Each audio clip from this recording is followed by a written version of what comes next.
Good morning students. हम शरीर द्रव तथा परिसंचरण बॉडी फ्लूइड एंड सर्कुलेशन के बारे में पढ़ रहे हैं, जिसमें हमने पिछले लेक्चर में लसिका तंत्र के बारे में जाना। लसिका क्या होता है, लसिका और रुधिर में क्या अंतर है, इन सब के बारे में हमने जाना। दोनों के बीच में हमने अंतर भी पढ़ा था। आज हम इस क्रम में आगे बढ़ते हैं और पढ़ते हैं परिसंचरण पथ क्या होता है, सर्कुलेटरी पाथवे क्या होता है। ठीक है, तो परिसंचरण तंत्र दो प्रकार का होता है। परिसंचरण तंत्र मतलब जहाँ पे बॉडी फ्लूइड जो है वो जिस सिस्टम के अंदर पूरे बॉडी में परिसंचरित होती है, तो ये दो प्रकार का होता है, खुला परिसंचरण तंत्र और बंद प्रकार का परिसंचरण तंत्र। खुला परिसंचरण तंत्र क्या है? Open circulatory system.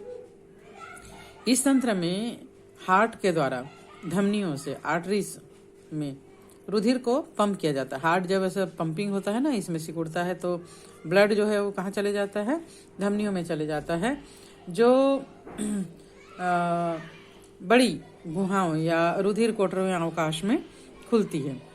रुधिर कोटर को सामूहिक रूप से रुधिर गुहा या हीमोसील कहा जाता है, और जो कोटर होता है उसमें रुधिर अंतराली तरल में मिल जाता है। ये ऊतकों के मध्य निम्न दाब पर बहता है और धीरे धीरे खुली सिरे वाली शिराओं में प्रवेश कर जाता है, जहां से इसे हृदय में वापस लौटा दिया जाता है। ब्लड का इस प्रकार के तंत्र में वाहिकाओं से बाहर जो है वो बाहर आ जाता है, और ये वाहिकाओं में पूरी तरह बंद नहीं रहता है, इसलिए इसको खुला परिसंचरण तंत्र कहा जाता है। जैसे जितने भी कीड़े मकोड़े वगैरह हैं उनमें खुला परिसंचरण तंत्र पाया जाता है।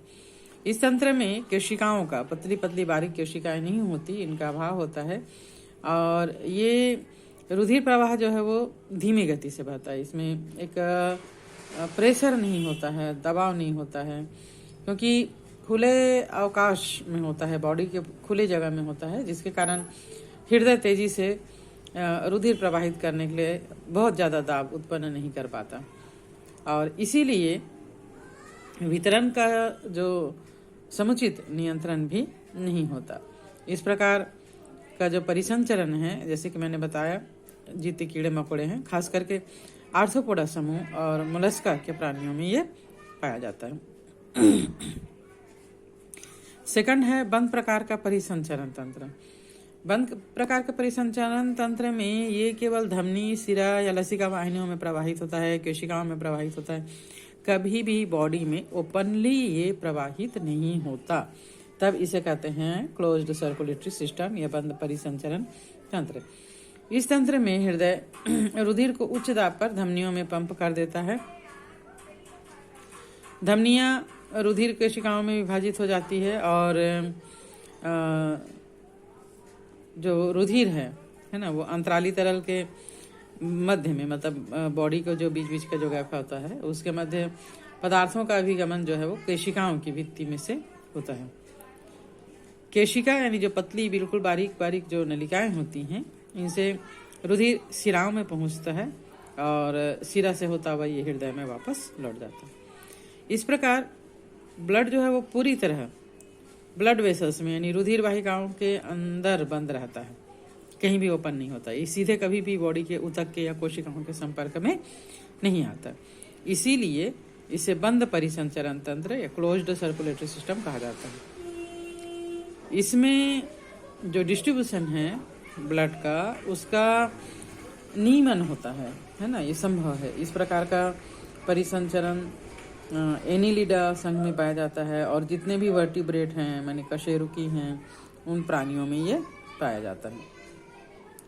सभी वर्टिब्रेट में या कशेरुकों में पेशी, हृदय, मायोजेनिक हार्ट पाया जाता है, मसल से बना हुआ, लेकिन कशेरुकों के अलग अलग वर्ग में हार्ट का कक्ष की संख्या जो है वो अलग अलग होती है। जैसे ह्यूमन बींग्स में 4 चैम्बर होता है ना, वैसा सब में अलग अलग होता है। जैसे मछलियों के हृदय में 2 ही कक्ष होता है, एक आलिंद और एक नीला, एक आरिकल एक वेंट्रिकल। मछलियों में हृदय जो है वो वी ऑक्सीजनित रुधिर को पंप करता है, मतलब जिसमें ऑक्सीजन कम होता है, जो क्लोम्स तक जाता है। क्लोम्स आप लोग जानते होंगे, मछलियों के बाजू में, मुंह के बाजू में जो खुलते बंद होते रहता है उसको क्लोम्स कहा जाता है। इसमें ये ब्लड जो है वो ऑक्सीजनित होता है।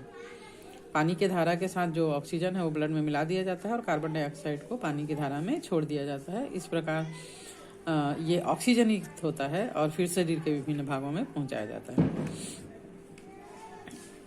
और इस क्रिया को एकल परिसंचरण या सिंगल सर्कुलेशन कहा जाता है। उभयचर या एम्फीबियंस के हृदय में 3 कक्ष होते हैं, 3 चैम्बर होते हैं। इनमें 2 ऑरिकल होता है, ऊपर का 2 कक्ष होता है और नीचे 1 कक्ष वेंट्रिकल होता है।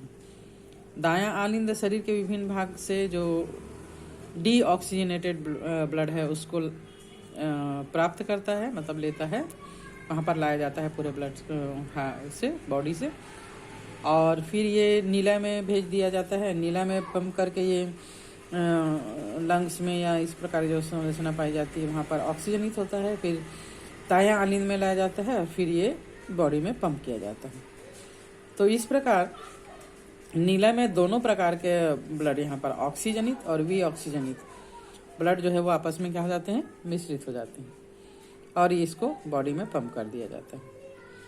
ऐसे परिसंचरण को अपूर्ण दोहरा परिसंचरण, इनकम्प्लीट डबल सर्कुलेशन कहा जाता है। डबल सर्कुलेशन इसलिए क्योंकि एक बार हार्ट में आया, फिर ऑक्सीजनित होने फेफड़ों में गया, फिर वापस से हार्ट में आया, फिर पूरे बॉडी में गया। मानव में भी दोहरा परिसंचरण तंत्र पाया जाता है, जो हम पढ़ेंगे। ठीक। सरीसृप या रेप्टाइल्स का हृदय जो है वो अपूर्ण 4 कोष्ठी होता है ना। 2 आलिंद पूर्ण रूप से विभक्त होते हैं और वेंट्रिकल बीच से आधा विभाजित होता है। तो इस प्रकार का जो होता है उसको अपूर्ण 4 कोष्ठी होता है। और ये मगरमच्छ में, पूरे सभी रेप्टाइल्स में इस प्रकार पाया जाता है। केवल मगरमच्छ ऐसा है जिसमें कि जो वेंट्रिकल होता है वो पूरी तरह विभाजित होता है, यानी 4 कोष्ठ होता है इसमें। पक्षी में और स्तनधारियों में हृदय जो है पूर्ण रूप से विभाजित हो जाता है 4 कक्ष में। ऊपर 2 आलिंद अलग अलग और नीचे 2 आलिंद अलग अलग, का मतलब बीच में पट होता है, दोनों आलिंद और नीला के बीच में, राइट साइड और लेफ्ट साइड में ये बटा रहता है ना। तो राइट साइड में इसका हृदय का